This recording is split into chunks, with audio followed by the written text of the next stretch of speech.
So hey, this is the first war of independence 1857. तो chapter class 10 का है ये चैप्टर, फर्स्ट चैप्टर है हिस्ट्री का. So let's get started. वैसे बुक का नेम अगर बताए तो ICSE मॉडर्न इंडियन हिस्ट्री है ये, कॉन्टेम्प्रेरी वर्ल्ड एंड सिविक्स पूरा नाम बता दिए हैं. एंड अब शुरू करते हैं. तो 1857 को फर्स्ट वॉर ऑफ इंडिपेंडेंस का मतलब राइज होने का ये क्या कहा गया था.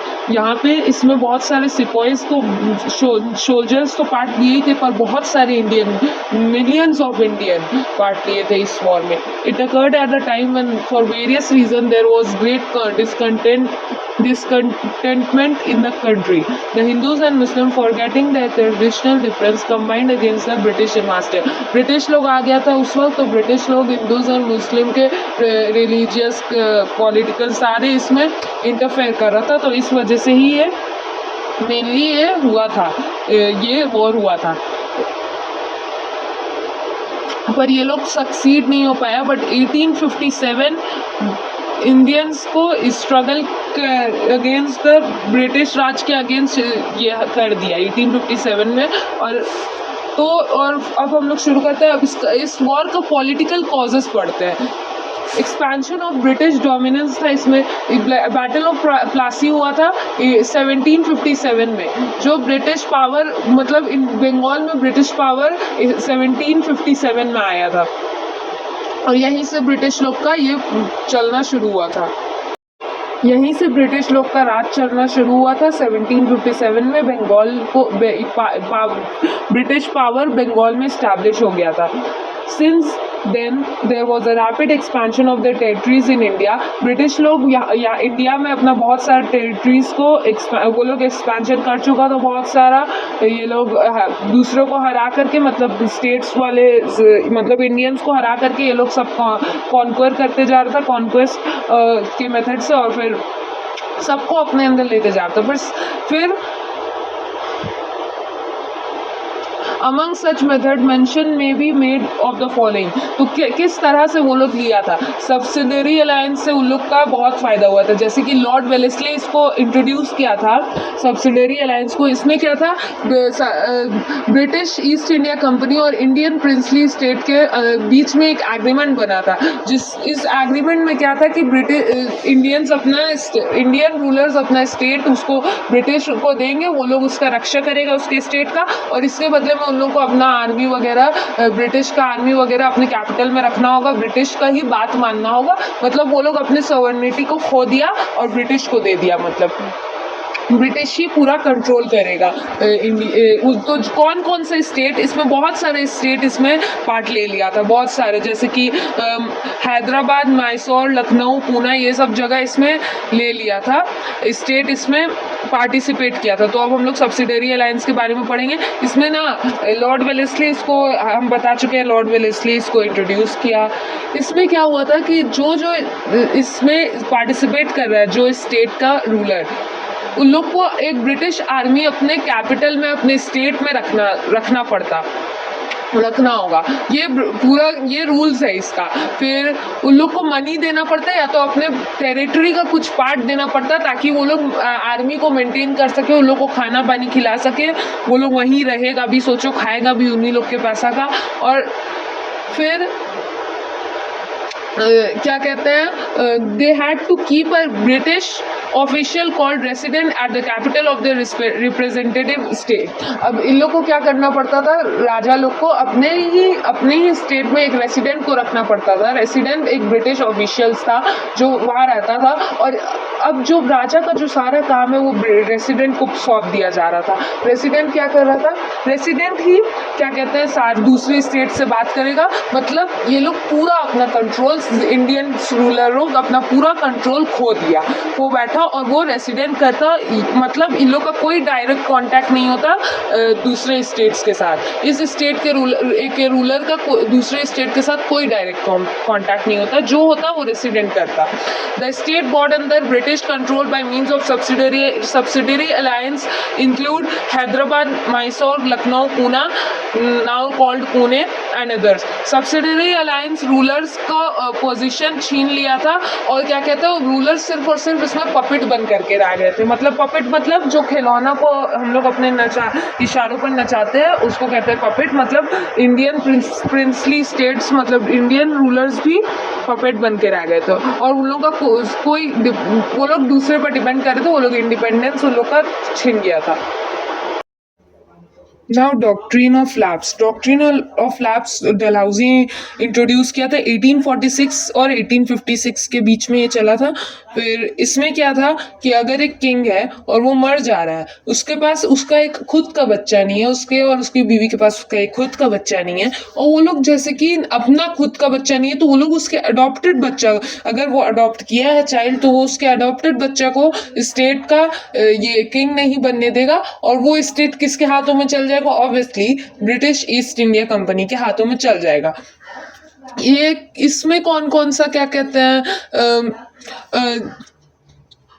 कहते हैं इसमें कौन कौन सा प्लेस ये हुआ है? सतारा, झांसी और नागपुर, ये तीनों प्लेस इसमें क्या कहते हैं, ये तीनों जगह इसके अंदर आया है। इसमें रानी ऑफ झांसी के पास एक नेशनल हायर नहीं था तो और किंग मर गए थे तो फिर वो उनके adopted son Anand Rao, I think his name was Anand Rao, yes, तो वो अडॉप्टेड सन को उसको लेने नहीं दिया गया, प्रॉपर्टी इनहेरिट नहीं करने दिया गया और वो स्टेट्स मतलब चला गया वापस ब्रिटिश ईस्ट इंडिया कंपनी को।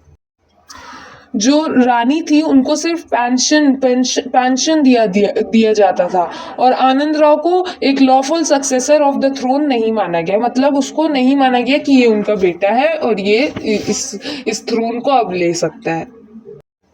एनेक्सेशन ऑफ अवध 7 फरवरी 1856, 7 फरवरी 1856 को नवाब वाजिद अली शाह जो वहाँ के अवध के किंग थे उनको क्या कहते हैं ग्राउंड पर बुलाया गया, मतलब डिपोज्ड ऑन द ग्राउंड। और क्योंकि और ब्रिटिश लोग उनके ऊपर ये इल्ज़ाम लगाया कि ये अवध को सही से मैनेज नहीं कर पा रहे। फिर कोर्ट ऑफ डायरेक्टर इनको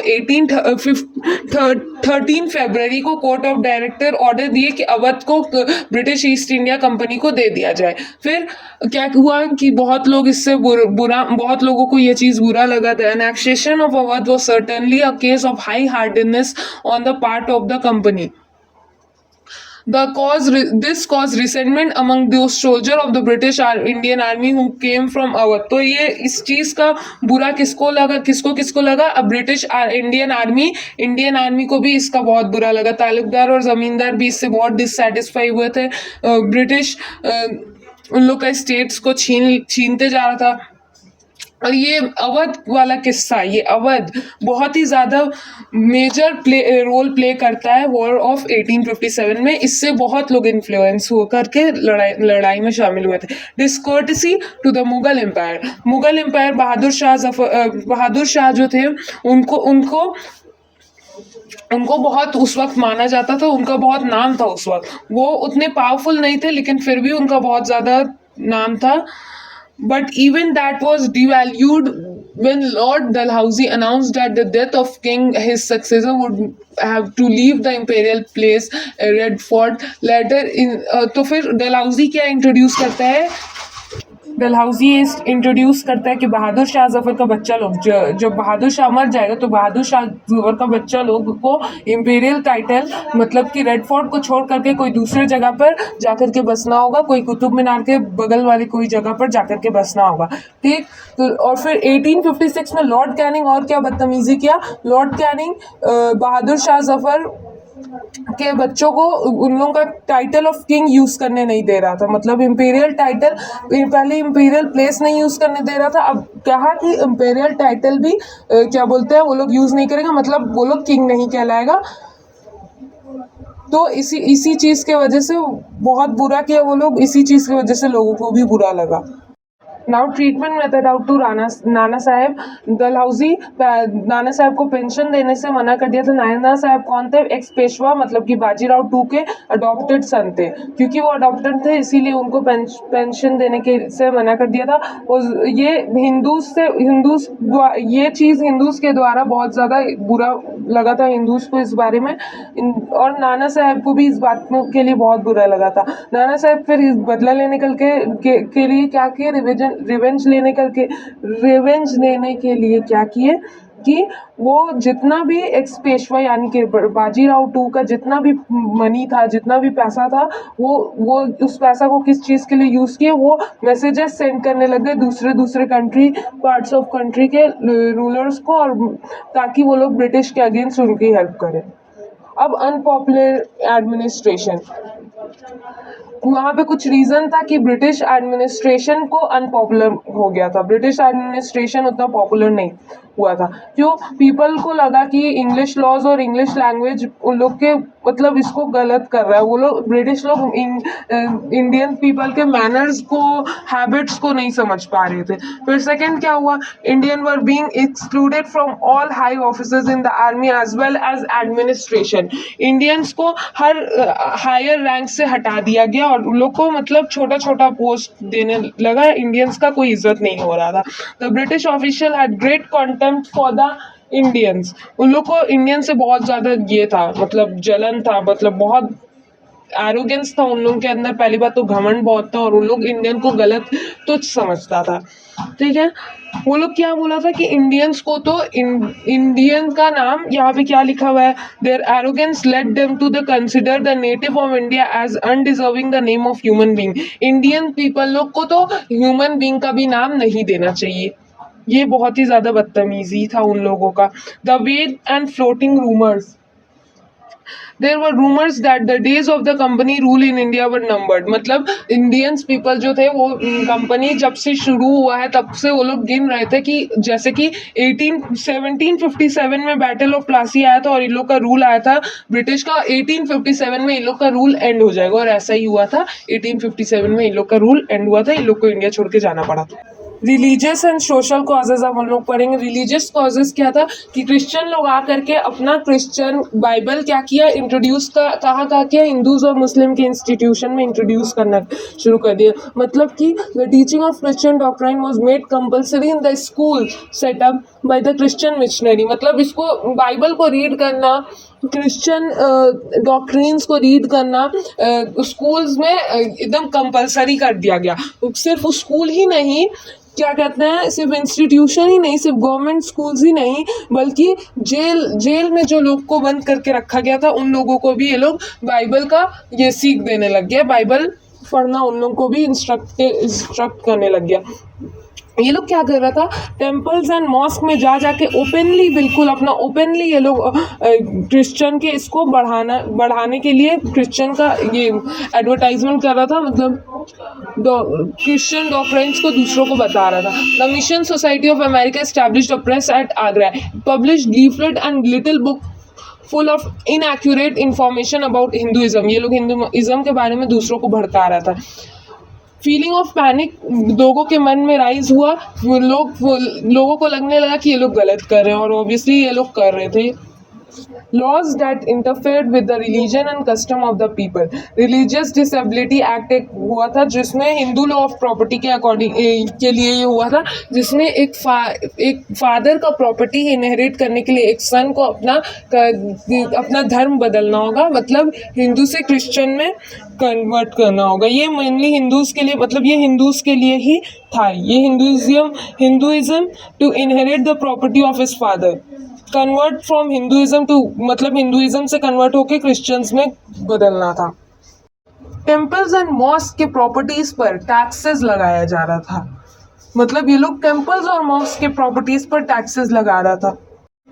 19th सेंचुरी में ये लोग क्या किया, विडोड रीमैरिज एक्ट ये लोग स्टैब्लिश किया। मतलब वो लोग विडो लोग जो विधवा हो चुकी है, पहले ये रस्म था कि विधवा लोग को क्या कहते हैं, वापस से शादी नहीं करना है, वो लोग वापस शादी नहीं करेगी, उन लोग को तुच्छ माना जाता था, उन लोग को बेकार माना जाता था। तो लेकिन फिर ये लोग क्या किए, ये सब चीज़ को हटाया और विडो को वापस से रीमैरिज करने के लिए। और सती मतलब सती में लड़कियों को जला दिया जाता था उन लोग के पति के अस्थियों के साथ। नहीं, अस्थि नहीं, लेकिन जब किसी लड़की का पति मरता था तो उस लड़की को भी उसके पति के साथ मरना पड़ता था, मतलब मार दिया जाता था। और फिर राजा राम मोहन रॉय और केशव चंद्र सेन भी इस सती के अगेंस्ट थे, मतलब ये इन सब चीज़ों के अगेंस्ट थे। और लेकिन इस ये जो ब्रिटिश लोग किया ये अच्छा ही काम किया, बट लोगों को इस चीज़ से बुरा लगा था। लोगों को लगा था कि वो लोग इंटरफेयर कर रहे हैं रिलीजियस में, लोगों के रिलीजियस में, इंडियंस के रिलीजियस में इंटरफेयर कर रहे हैं। They raise the cry that the religion was in danger. इन लोग का रिलीजन जो था वो डेंजर में है।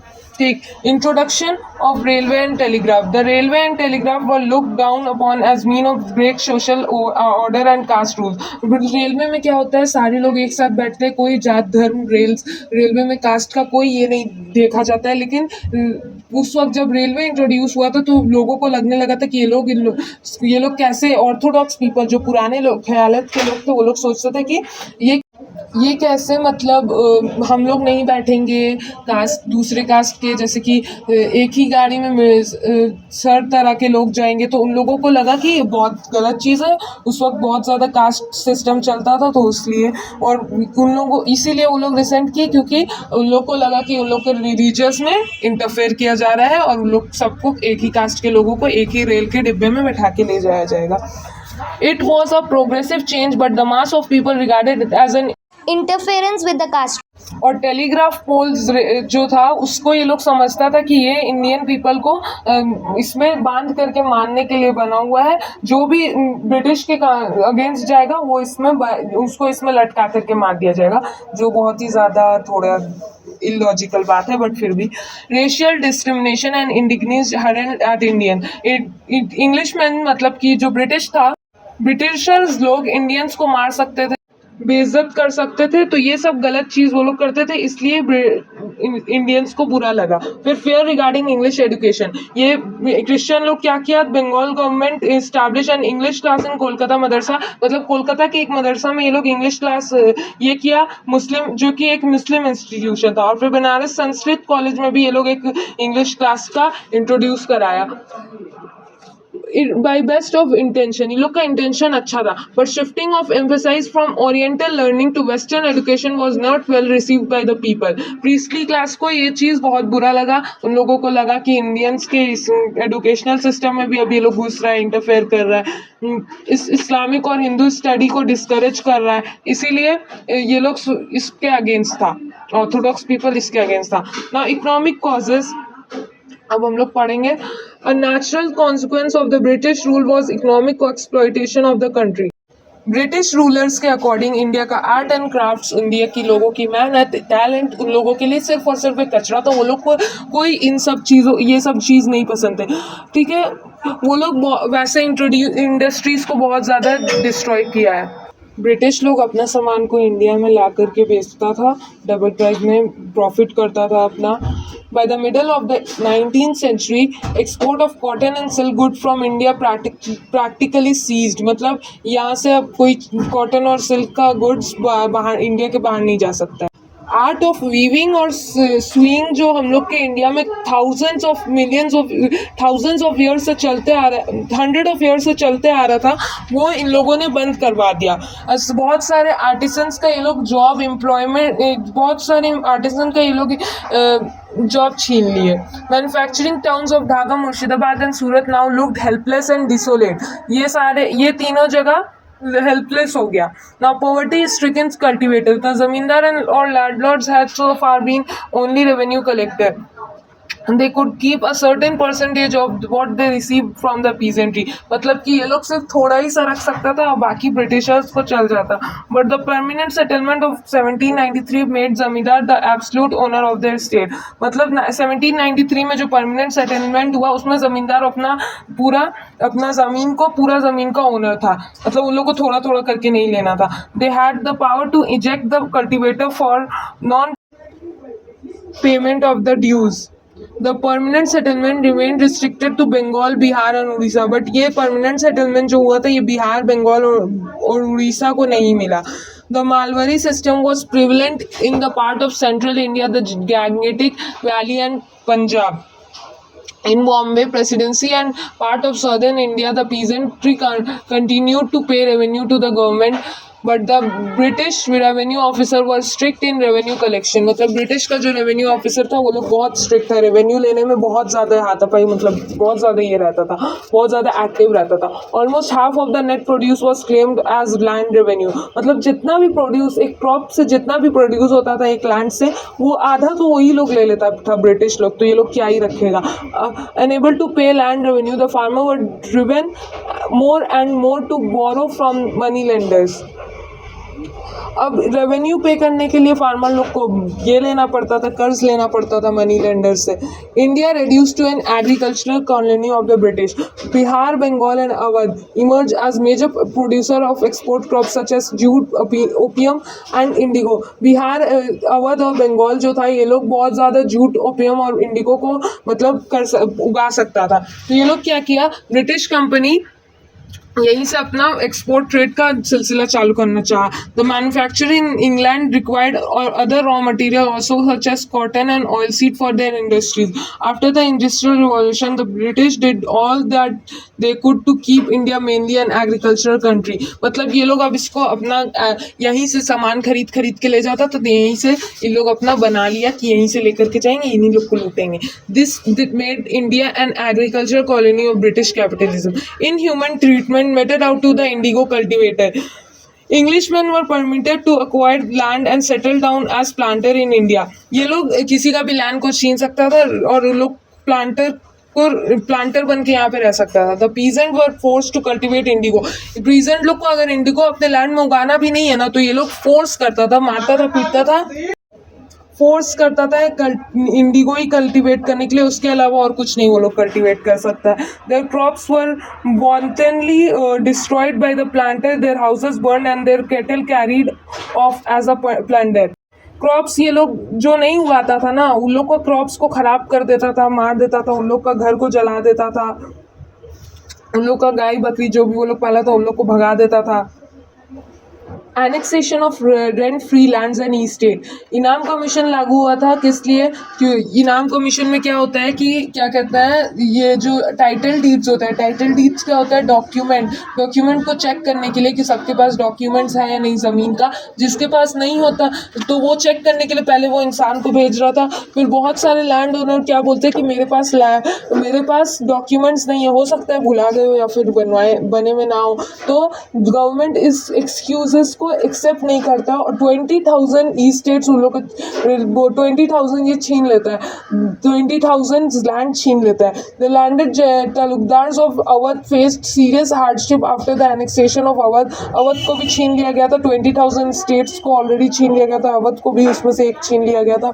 Most of them were deprived of their status. Proud aristocrats says Majumdar were reduced to beggary and servitude. अब ये क्या हुआ था, अब इन लोगों को भीख मांगने तक की नौबत आ गई थी। Loss of livelihood, millions of artisans and craftsman loss their job. मतलब आर्टिसन और क्राफ्टमैन अपना जॉब बहुत सारे ये हो गए थे। वेस्टर्न एजुकेशन इंट्रोड्यूस हुआ, तो मौलवीज और पंडित जो पढ़वाते थे, स्कूल जो पढ़ाते थे उन लोग का जॉब चल गया था। ओरिएंटल लर्निंग वो लोग कराते थे ना, oriental education would also become jobless in days to come.